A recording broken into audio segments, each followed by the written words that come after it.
شجاع الدین شیخ صاحب نے بھی اسلامک بینکنگ کے خلاف بات کی ہے، لیکن جس اسٹائل میں کی ہے وہ کسی پڑھے لکھے آدمی کا اسٹائل ہے۔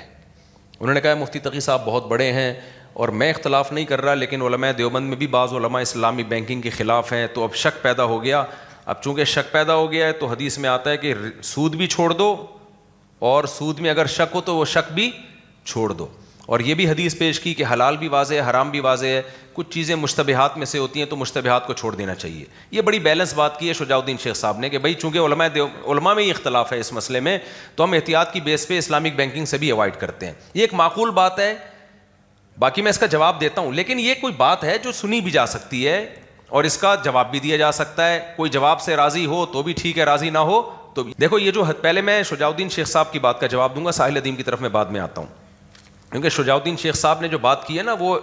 پڑھے لکھے لوگ جس طرح سے بات کرتے ہیں اس طرح سے بات، ساحل ادیم صاحب نے تو بالکل بیکار سی بات کی ہے۔ شجاع الدین شیخ صاحب نے یہ کہا ہے کہ یہ مسئلہ خود علماء کے مابین اختلافی ہے۔ مفتی تقی صاحب نے جائز قرار دیا اور خود علماء دیوبند ہی میں بہت سے ناجائز کہتے ہیں، جیسے بنوری ٹاؤن کی طرف نسبت کی، وہ ناجائز کہتے ہیں۔ تو ہم احتیاط پر عمل کرتے ہیں کیونکہ سود اتنی خطرناک چیز ہے کہ اس میں احتیاط پہلو پر عمل کرنا چاہیے، سمجھ رہے ہو۔ اور دوسری حدیث پیش کی ہے الحلال بین والحلال بین، حدیث میں آتا ہے حلال بھی واضح حرام بھی واضح، لیکن کچھ چیزیں مشتبہات میں سے ہوتی ہیں تو مشتبہات کو بھی چھوڑ دینا چاہیے۔ تو انہوں نے کہا بھائی سود تو بالکل خالص حرام ہے، اور یہ اسلامک بینکنگ سود سے پاک ہے یا نہیں ہے اس میں شبہ ہے، تو احتیاطاً ہم کیا کرتے ہیں، اس سے ایوائڈ کرتے ہیں۔ بالکل اچھی معقول بات ہے، لیکن ایک بات سمجھے اس حدیث کی تشریح میں کہ جس مسئلے میں علماء کا اختلاف ہو، ریلائبل علماء کا اختلاف ہو، اور اس اختلاف کی وجہ سے عوام کے لیے فیصلہ کرنا مشکل ہو جائے کہ یہ صحیح کیا ہے،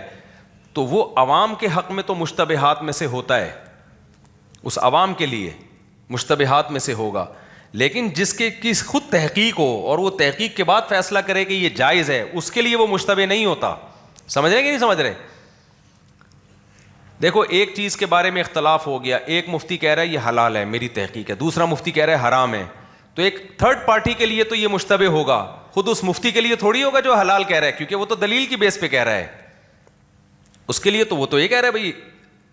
میری نظر میں یہ جائز ہے۔ میں ایک مثال دیتا ہوں،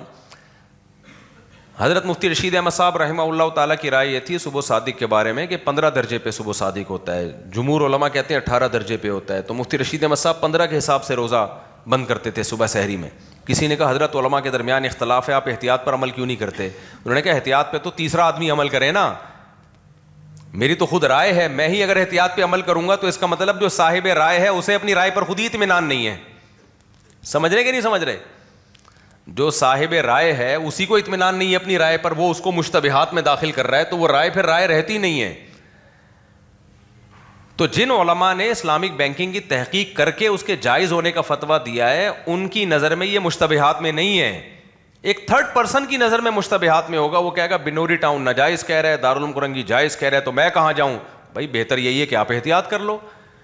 سمجھ رہے ہو کہ نہیں سمجھ رہے؟ آپ احتیاط کر لو۔ ہاں اگر کوئی یہ کہتا ہے کہ بنوری ٹاؤن بھی قابل یعنی اعتماد ادارہ ہے، لیکن حضرت مفتی تقی صاحب چونکہ بینکنگ کے مسائل میں پوری دنیا میں ان کی مہارت مسلم ہے، تو جب ان دو مفتیوں کے فتوے میں ٹکراؤ ہوگا تو میں مفتی تقی صاحب کی رائے کو اس لیے ترجیح دے رہا ہوں کہ ان کا لیول بینکنگ کے مسائل میں باقیوں سے زیادہ ہے۔ تو جس عامی آدمی کی یہ رائے ہوگی اس کی نظر میں وہ مشتبہات میں بھی نہیں رہے گا پھر وہ، کیونکہ اب اس میں وجہ ترجیح موجود ہے۔ مشتبہ وہ چیز کہتے ہیں دونوں طرف برابر، تو دونوں طرف برابر لیول کے علماء نہیں ہے نا، ایک طرف جو عالم ہے مفتی تقی صاحب وہ تو بہت زیادہ ایکسپرٹ ہیں، تو رائے تو دونوں رائے کا احترام کرنا ہے، لیکن جب ایک طرف مفتی تقی صاحب آ گئے اور اکیلے مفتی تقی صاحب نہیں ہے، میں نے بتایا اسلامک بینکنگ مفتی رشید احمد صاحب، علامہ یوسف بنوری صاحب اور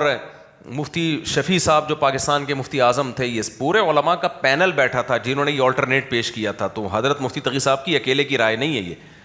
تو اس لیے کسی تھرڈ پرسن کے لیے مشتبہ ہو سکتا ہے، میرے لیے مشتبہ نہیں ہے کیونکہ میں نے تحقیق کی ہے۔ تو اب جو مجھ سے مسئلہ پوچھے گا تو میں اس کو یہ نہیں کہوں گا مشتبہات میں سے، میں کہوں گا میری رائے میں یہ جائز ہے۔ ہاں کوئی کسی اور مفتی سے مسئلہ پوچھے گا جس کی تحقیق نہ ہو تو وہ یہ کہہ سکتا ہے بھائی یہ مشتبہات میں سے، کیونکہ اس مفتی کی تحقیق ہے نہیں۔ تو یہ تو جواب ہو گیا حضرت یہ جو شیخ شجاع الدین صاحب ہیں ان کی بات کا۔